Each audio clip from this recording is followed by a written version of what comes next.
Shalom, merci de me recevoir chez vous pour un nouveau numéro de Réma, le canal de décryptage des Saintes Écritures sur la télévision nationale.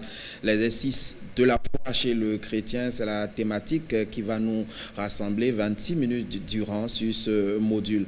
Et pour l'aborder, l'évangéliste Samuel Dalhomme a accepté notre invitation. Shalom Samuel. Shalom Ulysse et shalom à nos amis téléspectatrices et téléspectateurs. Merci de répondre à notre invitation. À moi. À quoi ça fait référence la foi lorsque on vous évoque ce vocable?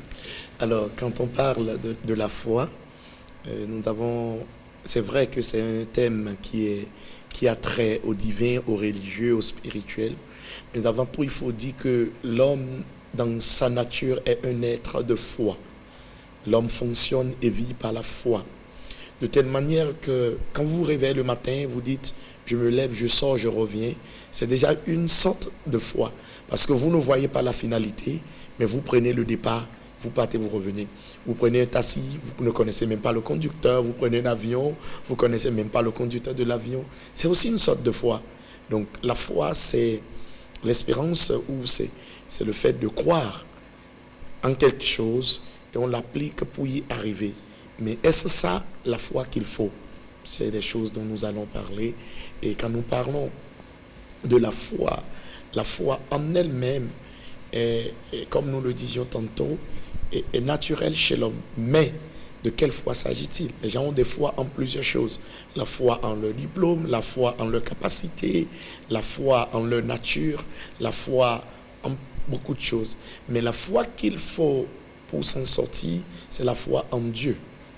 Et la Bible dit d'ailleurs que la foi vient de ce que l'on entend, et ce que l'on entend vient de la parole de Dieu. D'abord, si nous prenons même le thème, il dit l'exercice de la foi chez le chrétien. C'est qui le chrétien? Un chrétien, c'est quelqu'un qui croit et qui suit Christ. Avant même de devenir chrétien, il a exercé la foi. Car la Bible dit, Dieu a tant aimé le monde qu'il a donné, afin que quiconque croit en lui ait la vie éternelle. Donc, déjà que étant chrétien, c'est déjà passé ou basé sur la foi. Donc, en réalité, la foi, chrétien, en fait, c'est poser déjà un acte de foi. Un acte de foi, c'est avoir déjà posé un acte de foi. On est déjà dans l'exercice de la foi.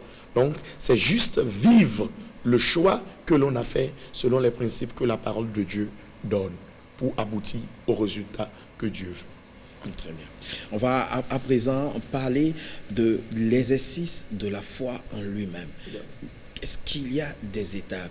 Est-ce qu'il y a un mode opératoire en matière d'exercice de la foi chez le chrétien? Alors, en matière d'exercice de la foi chez le chrétien, il faut avouer que le chrétien, c'est la foi. Le chrétien, c'est la foi. En ce sens que, d'abord, la Bible dit dans Éphésiens 2, 8 à 9, que nous sommes sauvés par la foi. Non pas les œuvres, mais il dit par la grâce, par le moyen de la foi. Nous sommes sauvés par la foi. Et la Bible dit aussi dans Romains 1, verset 17, que le juste vivra par la foi. La Bible nous dit ailleurs encore que le chrétien ne marche pas par la vue, mais qu'il marche par la foi. Est-ce que vous voyez? Il dit que nous sommes sauvés par la foi. Le juste vivra par la foi. Nous ne marchons pas par la vue, mais nous marchons par la foi. Ça veut dire que la foi est si importante dans la vie du chrétien. La foi est si importante pour nous que toute la vie du chrétien se limite ou se base sur la foi. Et pour savoir comment l'exercer, la Bible nous donne une très meilleure définition de la foi qui en réalité est l'exercice de la foi. Je vais utiliser une allégorie ou une approche pratique pour pouvoir nous le faire comprendre qui est la venue de la vie. Hébreux 11, verset 1. La Bible dit que « Or, la foi est une assurance des choses que l'on espère et une démonstration de celles qu'on ne voit pas. » Voilà la définition, dit une ferme assurance, l'assurance d'abord, ensuite sa démonstration. Pour cela, quand on parle d'exercice, il y a de la praticabilité, c'est du pratique. Le Saint-Esprit m'a inspiré une image. Voyez par exemple une femme. Quand une femme tombe enceinte, tout être humain est né d'une femme qui a été enceinte et qui l'a accouché. Je ne sais pas si vous croyez ça. Donc, quand une femme tombe enceinte, le bébé est là, commence à croître. Elle en reçoit l'assurance. D'abord, elle commence à avoir des symptômes. Elle sait qu'il y a un être qui est en elle. Elle ne le voit pas. Elle commence donc à espérer le bébé qui est là. Elle en est convaincue. Et en même temps qu'elle en est convaincue, elle commence donc à mener certaines vies pour pouvoir permettre à cet enfant-là de croître et de naître. Il en est de même pour l'exercice de notre foi en tant que chrétien. Une fois que nous recevons Christ, la Bible dit que quand nous le recevons, nous avons la nouvelle naissance. Nous naissons de nouveau. Il y a la vie de Dieu qui commence à croître en nous. Cette assurance que nous donne Christ qui est en nous, en qui nous avons cru, nous amène déjà à commencer à ranger notre vie. L'exercice de la foi commence par là d'abord, à aligner notre vie suivant ce que Dieu dit que nous sommes. Mon corps me fait voir que je suis enceinte. Alors, une femme enceinte, dans la norme des choses, elle ne va plus fumer, elle ne va plus boire de l'alcool, elle ne va plus faire beaucoup d'activités sportives qui vont beaucoup l'épuiser physiquement. Donc, en même temps, l'exercice de notre foi commence à nous aligner sur les exigences de ce que Christ veut que nous soyons. S'il dit que nous sommes le sel de la terre, nous n'avons plus à nous comporter comme quelqu'un qui n'est rien. S'il dit nous sommes enfants de Dieu, l'apôtre Paul dit c'est à la sanctification que nous sommes appelés et non à vivre que tel que nous vivions avant. Donc l'exercice de la foi commence d'abord à une certaine consécration de notre vie à l'auteur et l'appeleur de cette foi. L'assurance de ce qu'on espère. Ensuite, il parle d'une démonstration. Quand la maman est enceinte, quand le bébé commence à croître, vous savez ce qui se passe? Nous nous levons, nous allons faire des trousseaux sans avoir jamais vu l'enfant. On va faire des trousseaux, on commence à donner des noms, on prépare un berceau. En réalité, c'est aussi ça l'exercice de la foi. Une fois que la parole de Dieu nous dit, ou Dieu dit que telle chose est telle, même si nous ne voyons pas ça, il dit c'est une démonstration. On se met à l'appliquer, on se met à le faire, en attendant de le voir s'accomplir. C'est pour ça que certains diront que pour l'homme rationnel, pour l'homme logique, la foi est une folie. Or, l'homme de foi peut se lever un matin en plein soleil et prendre un parapluie, sortir, juste parce que Dieu lui a dit, aujourd'hui, il pleuvra. Un jour, j'étais sorti et j'ai mis d'imperméable alors qu'il ne pleuvait pas. Parce que quand je voulais sortir, le Saint-Esprit m'a dit, il va pleuvoir. À peine j'ai fait 200-500 mètres quand la pluie a commencé. C'est sûr que quand on me voyait, on dirait, mais quelque chose tout part en rond chez lui. Mais en fait, c'est ça la foi. Donc, l'exercice de la foi chez le chrétien, c'est aussi de savoir que c'est s'aligner selon la parole de Dieu. Un jour, les enfants d'Israël étaient allés espionner la terre que Dieu leur donnait. Arrivés là-bas, ils ont vu des géants, ils sont revenus. 10 d'entre eux ont dit, mais tel que les circonstances se posent là, c'est pas ce que nous y allons.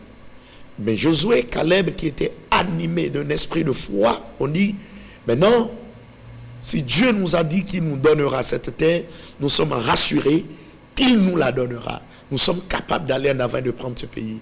Donc, exercer sa foi, c'est s'aligner sur ce que Dieu a dit, qui est la vérité, au lieu de s'accrocher aux réalités circonstancielles. C'est de croire en la capacité, en la puissance et en la fidélité de Dieu. Exercer sa foi en tant que chrétien, c'est de se dire que quand Dieu dit des choses souvent, vous savez, quand Dieu dit qu'il veut faire quelque chose, la plupart du temps, c'est des choses qui dépassent l'entendement humain. c'est des choses qui dépassent notre capacité, c'est des choses que de par nous-mêmes, nous ne pourrons faire. Est-ce qu'on peut dire, évangéliste Dalhomme, que la foi relève du surnaturel? Naturellement, la foi connecte l'homme au connecte notre naturel au surnaturel et nous permet de surfer dans le surnaturel. Alors, c'est pour ça que je dis souvent que la foi est ce pont. Certains disent que c'est la monnaie. Moi, je dis non, c'est plus que la monnaie, c'est ce pont, c'est cet ascenseur qui nous permet de nous soulever du naturel, de nous faire rentrer dans le surnaturel, de jouir du surnaturel et de le ramener dans le naturel. C'est un peu ça l'alchimie de la foi. Donc c'est cette foi, ou ce que nous appelons foi, qui nous permet, bien aimés, de posséder les promesses de Dieu, de posséder ce que Dieu dit que nous avons. Si Dieu te dit, il y aura telle chose, bien aimé, si vous n'avez pas la foi, si vous ne croyez pas en cette foi-là, si vous ne croyez pas en cette parole, vous ne pouvez pas le voir s'accomplir. Jésus, malgré toute sa puissance, n'a pas pu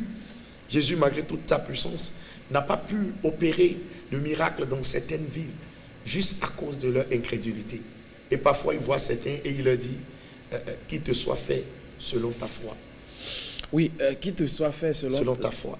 Ta foi. Yeah. Oui, mais Jésus a posé plusieurs, on va dire, plusieurs actes de foi auprès de ses disciples qui ont été à l'école de Jésus sur la question de la pratique de la foi.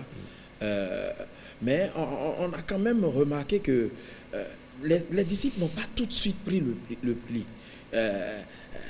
Je prends pour exemple Jésus dans la barque. Yeah. Lorsque la tempête était à son comble, l'acte de Jésus et la réaction des disciples. Est-ce que ça veut dire que malgré la proximité, regardez la proximité des disciples de Jésus en ce moment-là, mais est-ce que il y a des freins à l'exercice de la foi? Alors, les disciples étaient avec Jésus de corps, mais la tempête est venue. Jésus était calme parce qu'il y avait une certaine confiance en lui dans son cœur. La foi vient du cœur. L'apôtre Paul dira que c'est du cœur que l'on croit. Donc, si ils étaient là, mais ils n'avaient pas confiance en Jésus, ils seraient en tangue, comme les vagues autour d'eux. Donc, l'un des freins principaux à la foi, c'est de ne pas avoir le regard fixé sur Jésus. C'est de ne pas savoir qu'il est capable de faire tout ce qu'il dit qu'il fera. Et souvent, quand les choses se présentent, quand les difficultés de la vie viennent, quand les péripéties s'abattent sur nous, l'homme a tendance à avoir les regards fixés plus sur les problèmes que sur le Dieu qui marche avec lui. Donc il faut avoir les regards fixés sur Jésus et de ce regard, nous nous remémorons de ce qu'il a dit avant que nous partions. S'il l'a dit, c'est qu'il le fera, quel que soit ce qu'il arrive, qu'il pleuve ou qu'il neige. Il n'a pas dit que nous périrons, il n'a pas dit que nous mourrons, mais il a dit, allons de l'autre bord. L'autre frein à la foi, c'est la désobéissance. Dieu ne nous accompagnera pas sur un chemin qu'il n'a pas indiqué. Si nous ne croyons pas assez en Dieu pour faire ce qu'il dit de faire, ça devient un frein. Dieu ne pourra plus faire ce qu'il doit faire. La désobéissance. Et quand on parle de désobéissance, il y a le péché, il y a tout ça qui sont réunis là-dedans. Donc voilà en quelque sorte les freins à la foi. Ne pas avoir les regards fixés sur Jésus, oublier ce qu'il a dit et désobéir à ce qu'il a dit. Là, on va bien évidemment, à partir donc de ces freins-là, embrayer sur la dernière partie de cet échange, de cet entretien, c'est comment véritablement exercer une foi qui impacte la vie du chrétien. exercer une foi qui impacte la vie du chrétien, c'est d'abord, je le disais tantôt, la Bible nous dit dans 2 Corinthiens 5, verset 7, que nous marchons par la foi et non par la vue. Nous marchons par la foi et non par la vue. Ça veut dire que tout acte que nous posons, nous le posons ayant d'abord reçu la parole, nous en avons la conviction et nous en produisons le fruit. Et quand nous marchons, nous agissons selon cette parole, selon cette instruction divine, parce que nous croyons en Dieu, le résultat suit. Chaque fois qu'il y a eu un miracle dans la Bible, Jésus dira, prends ton lit, lève-toi et rentre chez toi. Qu'est-ce qu'il a fait? Il a entendu et il a posé l'acte. Chaque fois qu'il y a une instruction, dans chaque instruction divine, il y a la capacité de produire le résultat que ça promet. Quand il dit, quand vous obéirez aux ordonnances que je vous donne aujourd'hui, vous serez la tête et non la queue. Et ici, si vous obéissez à mes instructions, vous mangerez les meilleurs fruits de la terre. Donc, dans chaque instruction que Dieu nous donne, alors là, il y a la provision pour créer ce que ça dit. Numéro 1. En second lieu, pour pouvoir mener une vie de foi qui impacte notre vie, il faut d'abord que nous soyons nous-mêmes ancrés dans la parole de Dieu et que nous ayons une certaine intimité avec le Saint-Esprit. Parce que si nous ne connaissons pas ce que Dieu dit, nous ne saurons pas agir pour exercer ce que Dieu dit. Or, c'est l'exercice de ce que Dieu dit, ce que Dieu nous montre, qui est foi. Est-ce que vous voyez un peu? Donc, il faudrait être en contact permanent avec la source, dépendre de Dieu. Moi, je dirais tout simplement que la vie de foi, exercer une vie de foi en tant que chrétien pour une vie épanouie, c'est vivre et agir dans une intimité intrinsèque avec le Saint-Esprit au quotidien. Le Saint-Esprit ne nous dira pas quelque chose qui est hors de la parole de Dieu. Il ne nous conduira jamais sur un chemin qui est hors de la parole de Dieu. C'est un chemin, il nous conduit sur les sentiers de la justice, étant le bon berger. Donc chaque fois que nous sommes dans cette relation avec Dieu, Dieu, d'une manière ou d'une autre, nous dit ce qu'il faut faire pour obtenir des résultats palpables. La foi nous justifie. Et quelqu'un qui a une vie justifiée, quelqu'un qui a une vie purifiée, quelqu'un qui a une vie que le Saint-Esprit conduit, c'est un homme de fruits. C'est un homme de bon caractère. C'est un homme qui attire autour de lui. C'est un homme qui impacte à la gloire de Dieu. Le problème que l'Église a aujourd'hui et que les gens ne veulent pas venir vers Christ, c'est que nous ne marchons plus par la foi, mais nous marchons plutôt selon les dogmes de la religion, selon les pratiques religieuses, où nous marchons selon nos propres instincts. Or, un homme de foi marche selon l'esprit et non son instinct. Évangéliste Dalhomme, je voudrais dire également que beaucoup, entre griffes de serviteurs de Dieu, induisent les fidèles en erreur, puisque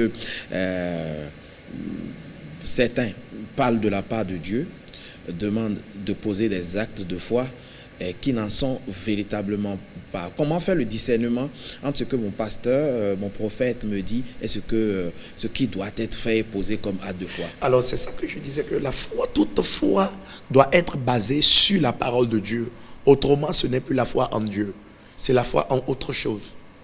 Et tout ce qui se demande, pour ceux qui ont fait un peu les mathématiques, la parole de Dieu est le domaine de définition de la fonction d'action de Dieu. Quand ce n'est pas basé sur la parole, pas une parole pervertie, pas une parole contournée pour des intérêts personnels, ce n'est pas de Dieu. Et je disais tout à l'heure qu'il faut toujours la conviction du Saint-Esprit. La Bible dit, tout ce qui n'est pas fruit de la conviction est péché. Même si c'est moi qui te le dis en tant qu'homme de Dieu, ou c'est ton pasteur, et que tu n'en as pas une... La foi est une assurance. Qui parle d'assurance parle de conviction. Et que le Saint-Esprit qui est en toi ne te donne pas la conviction, ne le pose pas juste parce que c'est quelqu'un qui l'a dit. Nous serons responsables de nos actes. Et il sera responsable de ses instructions. Donc c'est un peu ça.